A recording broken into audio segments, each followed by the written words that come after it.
one of the best skills in MMA. And I think like that. One of them, and we go into like options, you know. And famously, one of the Renzo Gracie knocked out Oleg Tektarov with an up kick. Man, it was badass. But in general, we want to try to register back on one side. So you're almost like getting into a proper shrimp position. And it's amazing. You can actually throw a pretty hard kick with that kind of action. And of course, your stomps and your leg kicks back at your guy are one of your primary weapons. And jacking up to the elbow and the stomp routine.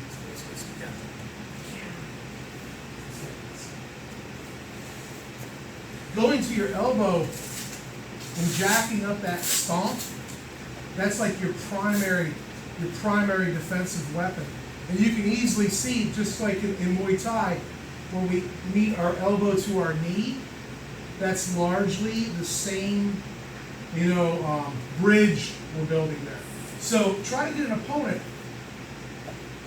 You're gonna have to roll back quite often, but once you're rolled back, coming back up is a little dangerous.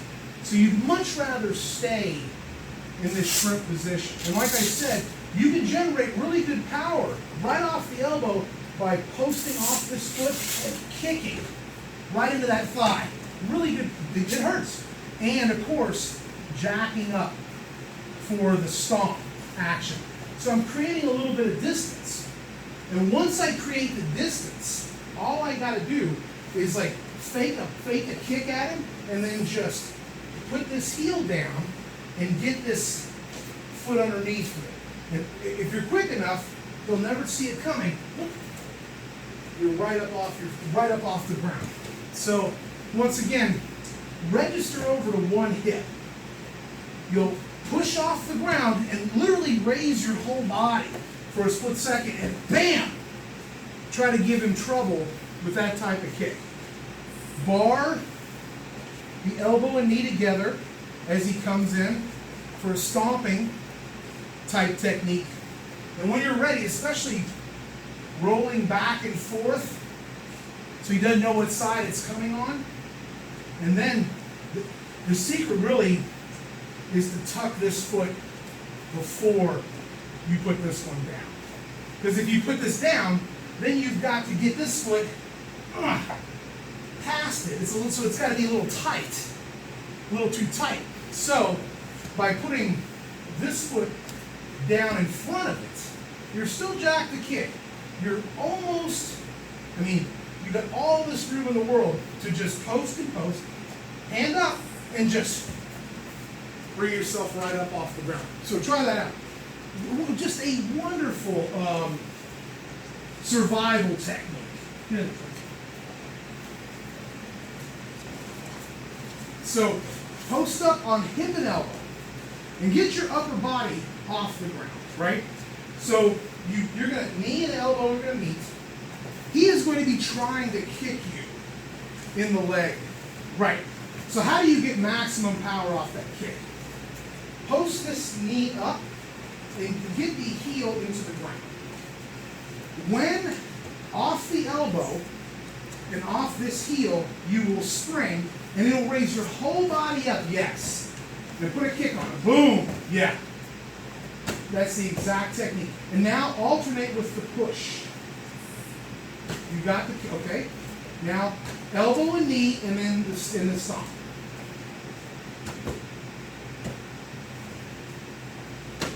That's your round, good. Now get your stomp. It's much more simple. Yeah, you don't even have to you don't have to come up that much. It's just the slightest little, just like we lurch forward with our punch, it's a little bitty lurch, And a great target area is the hip. You hit him in the hip and you fold him, grab his hand. And now you hip punch. Hold that hand and just hip punch his ass right on over. Tomoe nage him over. You got all kinds of options if you can get hold of those wrists. All right. Did somebody just spark?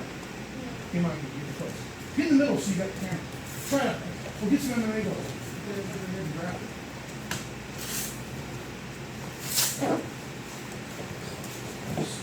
Tactical stand-ups. Tactical stand-up. Yeah. When you come for that round kick, you definitely want both of them pretty nice and tough, And yeah, when you're ready and you kick, this is the riser. That's the riser and the kicker. Wham, bam, nice. And then what I like to do often is to roll back to the other hip and produce a stomp. So you can imagine on one side I'll do a whip, and on the other side I'll do a stomp. On one side I'll do a whip, on the other side I'll do a stomp. One side I'll do a whip, the other side I'll do a stomp. Same old thing.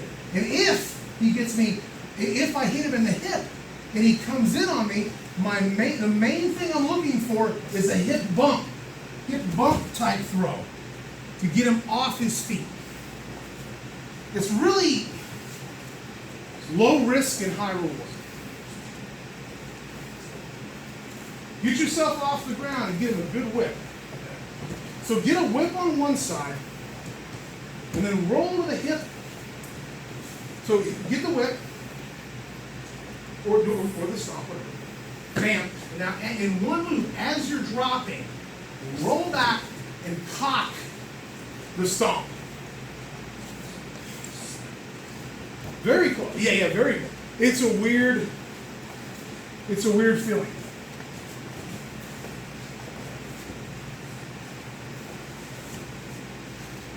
And now when you're ready for the tactical stand-up, you're going to cock the leg as if you were about to stomp.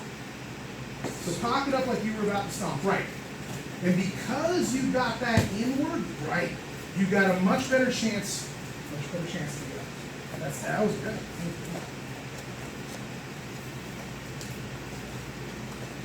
Get your Tomoe Nage type throw once or twice too. So you are going to be, normally you will be trying to circle to his back, but not necessarily.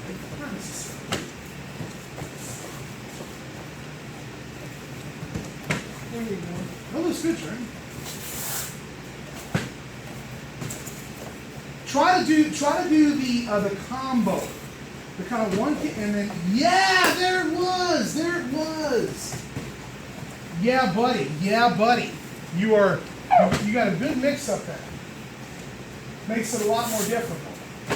And now take your time, cock for the stand up, and come on up with your hand in front of your face. Yeah, man, there it is. That's nice. And remember, man, you're down there. There is nothing stopping. If you've got the juice, you can roll back, come up with a fake stomp, and come right into a proper leg shot. Right? All you gotta do is come to one knee, and this kicking, this rocking action might do it for you. You just, as you're getting ready to do the tactical stand-up, he attacks. Well, then you come right in and double leg his ass, right?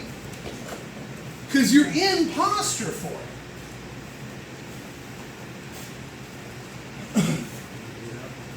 Shit, must be awesome. Hold on. Head out soon, Gavin. Give it 10 more minutes. Hang on.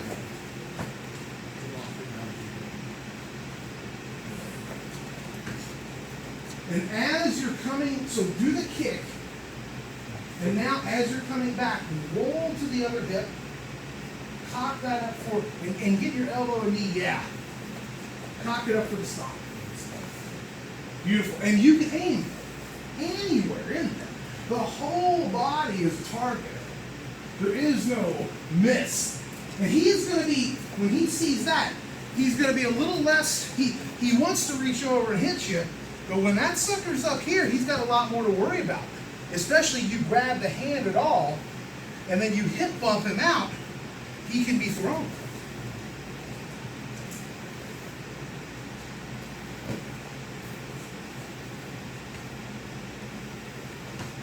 And you can actually, man, you can cover some distance on this. I mean, you see the capoeira guys coming off and, you know, a nice big lurching kick. It's exhausting tactics too.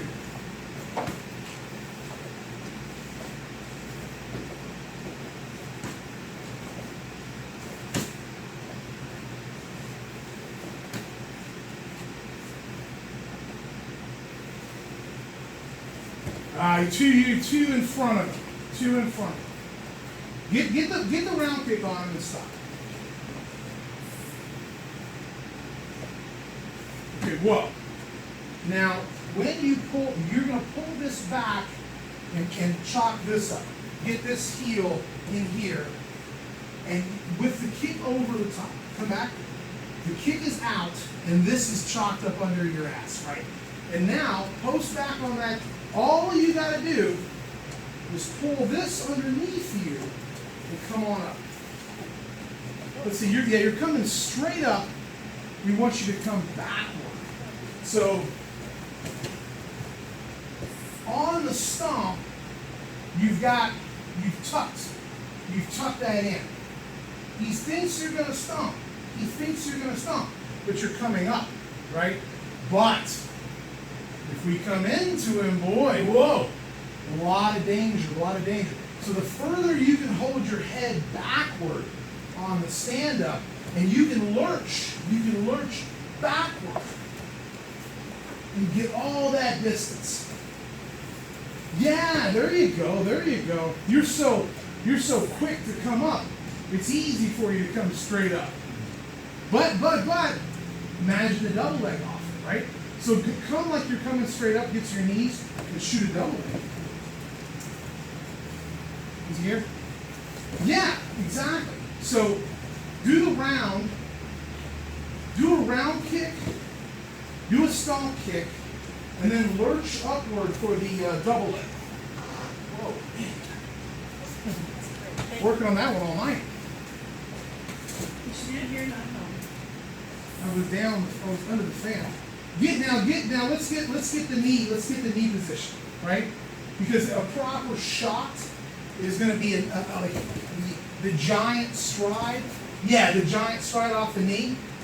So as that stomp kick comes down, and I'm in the flight or fight position, my hand's up, and I'm thinking to myself, am I going to be able to get away from him, or should I attack him? Right? Hey, John. So the moment that foot comes underneath you, you can go right into a proper shot. But man, you know, getting that knee down on the roll. What's up, brother? Sorry, I hope it wasn't. Did you get lost? I did, but my wife helped me, man. I'm sorry. I come from another land called Wilmington. Remember Jeff? Alicia? Yes, ma'am, Alicia. Good Yep. to see you, buddy. Josh, Joe Jr. is MIA, but this is Joe Sr. Joe Senior. Joe Sr. And his son's always there. Jacob? Yep. Trenton. Now Trenton's got some wrestling. Yeah. Trenton's got some wrestling and some. We're pushing him up in his judo right now. That's fantastic. And anything you want to work on? I am just honestly. I want to. I want to treat you. Late. I want to treat you as a guest instructor here. Please. Well, let's do the. What's that? Oh, okay. So let's. One of the main things that I like to take, especially from karate, and you all know me. I love spinning kicks. I love side kicks. But we're totally Muay Thai obsessed in MMA. Like everything is Muay Thai, Muay Thai, Muay Thai. That is the mantra. And one of the things that they don't do, they don't lead sideways. They don't do side kicks. They don't do spinning side kicks. And for me, the worst thing that Muay Thai does is they're taught to rise up on the foot. Right? Would you grab the picture, Jeff? Like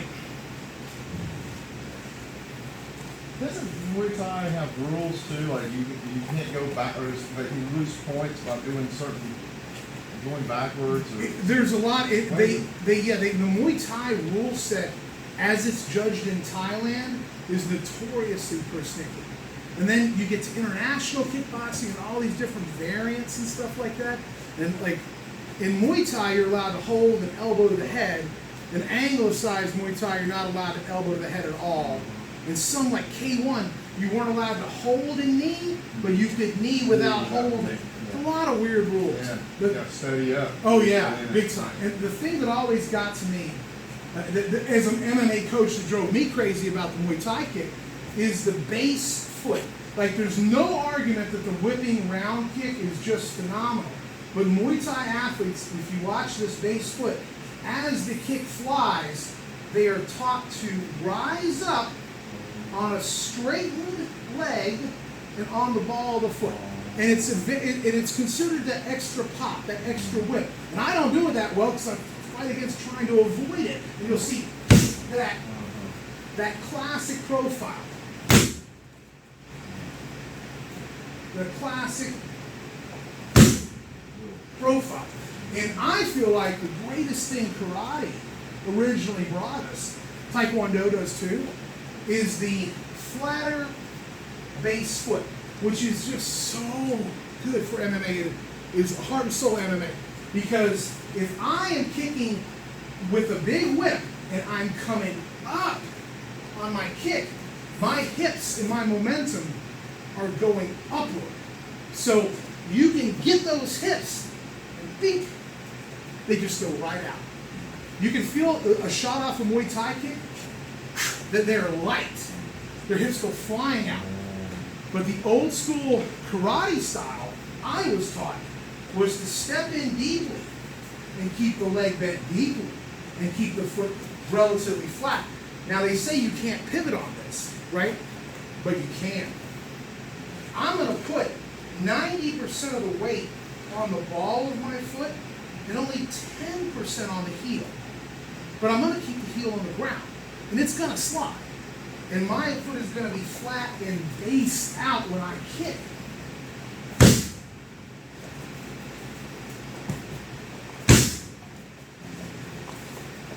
Whoa! I want to sink. And then I'm right down here. I'm right down here. I am almost there. Versus this. Oh man. So that is, let me tell you, I've been pushing this for a long time. Big time. And God bless the spinning kicks, right? We were doing that last week.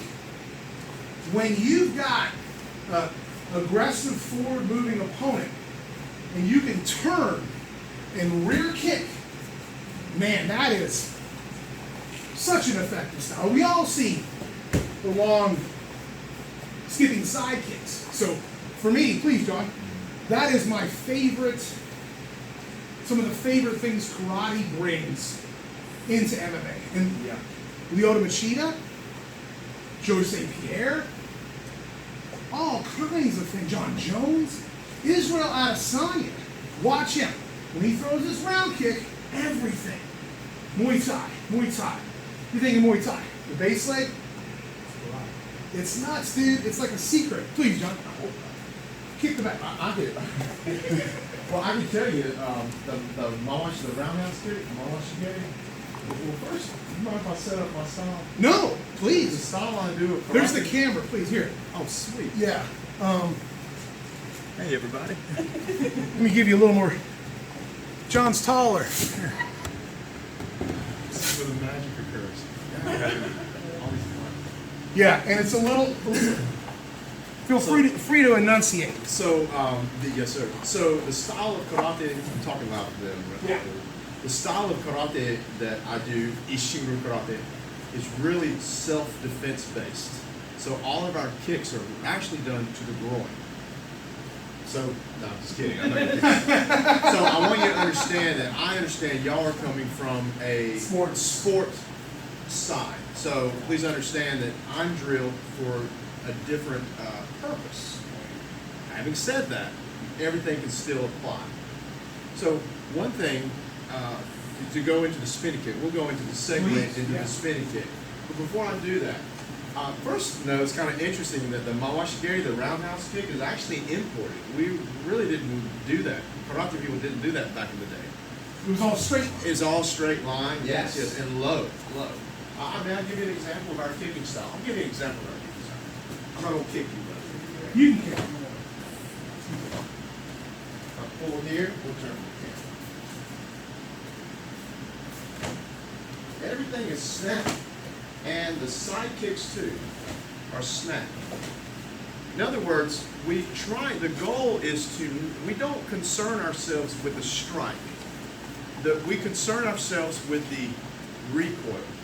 In other words, we try to pull back faster than we kicked, because the theory is contact is already in the rear view mirror if you've kicked fast enough. You've already made, if I concern myself with the strike, things can happen. I might hit him, but he can move or grab. So the goal is to pull out faster than I kick. Right? If you notice, the kicks are done low. So when you're doing your spinning back kick, what I like to do is step across. We probably should do it this way, sir. I like to step across the center line.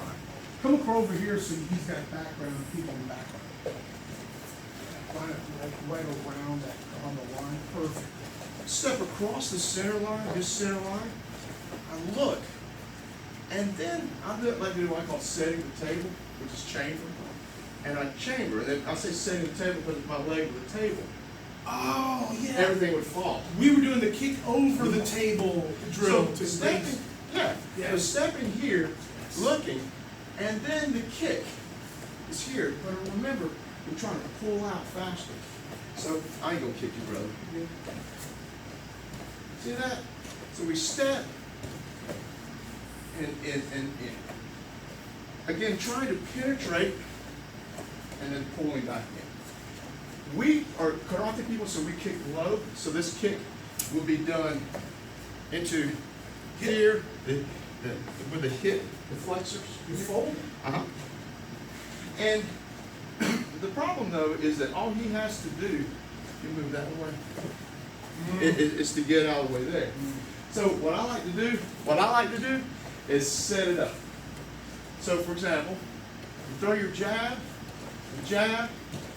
but notice that the whole time I'm sneaking this to here. Yeah. So as I throw here, then you come in with that. So you move around and you're just working your punches, but the whole time I'm baiting.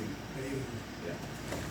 You're getting them acclimated. Acclimated, yes sir. Yeah. And you can also do the same with your mawashi. Now, again, in karate, we like to go low, right, for this. But for this kick, this is something y'all might like. Probably already do this. If you athletically can do it, kick up high, right? The whole time we're baiting them in. Kicking up high.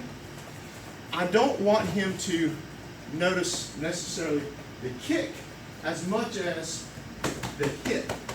See, the hit moving over. The reason being is he will associate the hit with the kick. And why is that important? Because see, you fake it. You fake here. So during the match, we're matching up out of nowhere, out of nowhere. And he's like, shoot. And we're doing all these different movements. And then he sees this hit come, but it changes. And it steps across and in. Across. Yes, sir. In front of his body. Now, if you want to be really nasty, you can step across, drop the knee to the ground, and drop the knee to the ground, and the foot will go up the middle. Mule So, kick. yes, sir. Step across, drop it, and up the middle. Whoa. But the thing about karate, what we like to do is try to make sure part of our body is doing something. In other words, this is going to be stable so that, like, I'm working here while this is working. We're multitasking is what I'm trying to say. We're multitasking. So when I'm here, this is stable to allow me to that torque in the hip. So all it is people watching will see the kick and the kick. But what we really are doing is pulling back faster than we actually extended it, because that contact is in the rearview mirror. It's already occurred. So it allows you to work different. You see how my upper body doesn't have to do a lot of setting up. But having said that, I never throw this kick in self-defense. Ever. Only for sport. Only for sport. So, there you go. Okay. I find for me the spinning side kick, if a guy is coming in that's an aggressive round kicker, and we were talking about this a couple weeks ago, and he's blasting round kicks into my arms, I feel like this is one of the times he's just so reliable on this. And the next time I see that chamber, that's when I try to go for my favorite. That's when I feel like it's the best opportunity. And you could see he's coming for it, and then boy, you got to time it just right. And then the mule kick, a lot of times these guys are rushing in with punching, and you can throw a left hook, fade away, and mule kick them as you're escaping to create the distance. That's one of my favorite things. But look at his round kick when he throws it. Look at this base foot. You see that base? I mean, your hips are not coming up. No, sir. No. They're not. So you're heavy. If that kick comes in, and I'm in here, you're in sprawl. He's in sprawl. His hips are low. His hips are low and heavy. So even if I catch the kick catch him on the kick, his hips are so heavy, I can't scoop him up because his hips were, he could drop them quickly. And I swear, you will feel Muay Thai guys, when they rise up on that toe, you'll feel that grab, and they'll just tip right over. They're light, they tip, it's like a single leg stool. Yeah, oh, right, heck yeah. I mean, what do you think? Yeah, oh, you're absolutely right. Here, put some juice on a few. Well, I was going to, can we do a low? Can we do Yeah. low? So, before I do it, notice the knot.